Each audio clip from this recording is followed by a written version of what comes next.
and welcome to the first episode of a little series I'm going to be doing here on Jobber Radio, going in depth on certain things that either I didn't get a chance to talk to the other guys about on Jobber Radio's actual main show, or just things that I'd like to talk about on the side.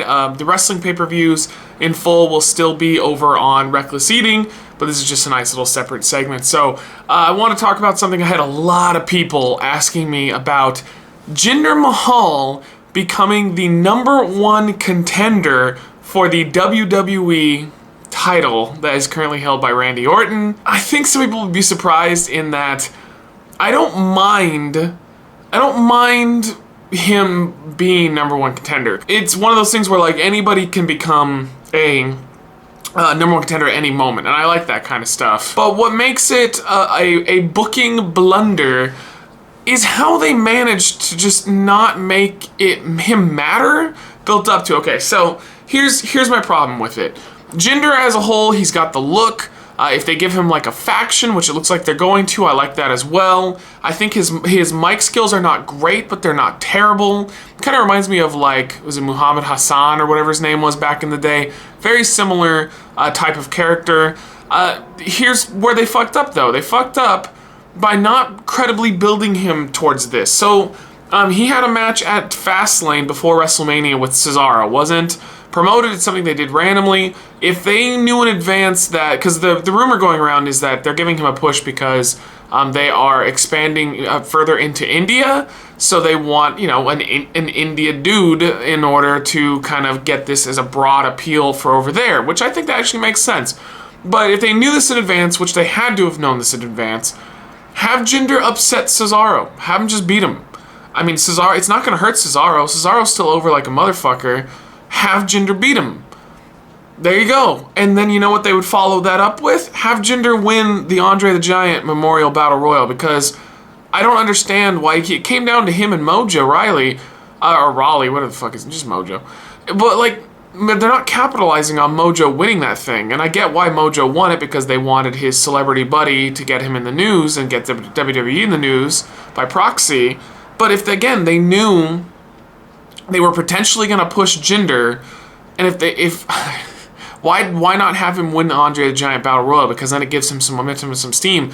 But here's the biggest offense, okay? I can let those go because maybe they didn't know. Maybe this was a last-minute decision. You hear about it all the time in WWE, that they start to push a guy and they just do it. Like, they've treated him like shit, and then all of a sudden, you know, they shoot him to the moon.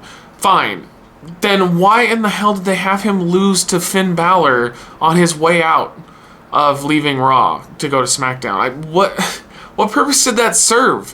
Why didn't they just put him against somebody else and give him a dominant win on his way out? This guy is about to become the WWE #1 contender, the heavyweight title for the brand of SmackDown, and you had him job out to Finn. And I mean, I think he looked good in the match because he got a lot of offense, and thankfully he didn't kill Finn Balor, but he gave him a concussion. Why didn't they just put him against somebody else and have him get a nice dominant win and then transfer over to SmackDown? And then when he won the six-pack challenge, it would make more sense as to why Jinder Mahal is now, he has all this momentum going. He's beat Cesaro, he's beat everybody for the Andre the Giant Memorial Battle Royal, and then have him do a bunch of decent wins for like a bunch of mid-carders and maybe a few upper-card guys on his way to it, and then now he's a credible threat to Randy Orton.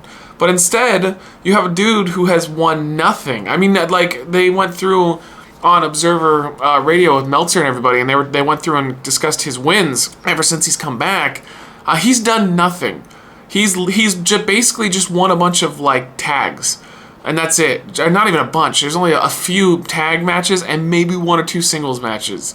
He's a jobber. That's the problem. Is he's a jobber. He has, well, I don't know if he has. I think it's possible that he has all the tools that would be needed, but he skipped. He skipped the upper card. He skipped the middle card, and he came straight from the lower card to a main event slot at a pay-per-view. Like, this is the kind of nonsense that they try to push because then they know they can. Because they know that people are subscribed to the network, and one way or another, they're going to watch it no matter what. And I don't like that kind of shit. Like, build it up properly, and then I can accept it. Because I actually I like Jinder. I'm just not a huge fan because he's been treated like a nobody his entire career, and all of a sudden they're telling me, oh, he's going to take this main event push and run with it. I doubt it. I highly doubt it. I don't think this is going anywhere for Jinder. And the thing that really kind of awestruck me was the fact that he has his confrontation with Randy Orton, and then all of a sudden it goes from Randy Orton and Jinder starting to build their match to Backlash to Bray Wyatt just pops up on the Titantron and Jinder's forgotten about.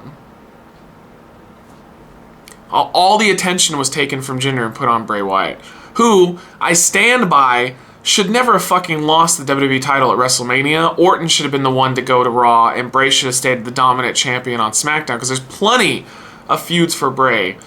I have no interest in Randy Orton. I have no interest in him whatsoever. I think Bray, it was a crime to take the belt off of Bray that fast. Man, weird booking all around by WWE right now. But I'm going to see where it goes with Jinder and Orton. But man, I just think this match is going to be a goddamn stinker. I think there's nobody that has investment in Jinder Mahal, and that's going to be the big problem going into this match. So, but I'm curious though, what are your thoughts on this? I've heard a few people say they really like the idea that Jinder is the #1 contender because it's weird and it's different and it's surprising. But I've heard a majority of people go, no. Just, no, not a fan. So let me know in the comments down below, though. Let's have a little discussion, and thank you for joining me for this Booking Blunders segment. We'll see you on the next one.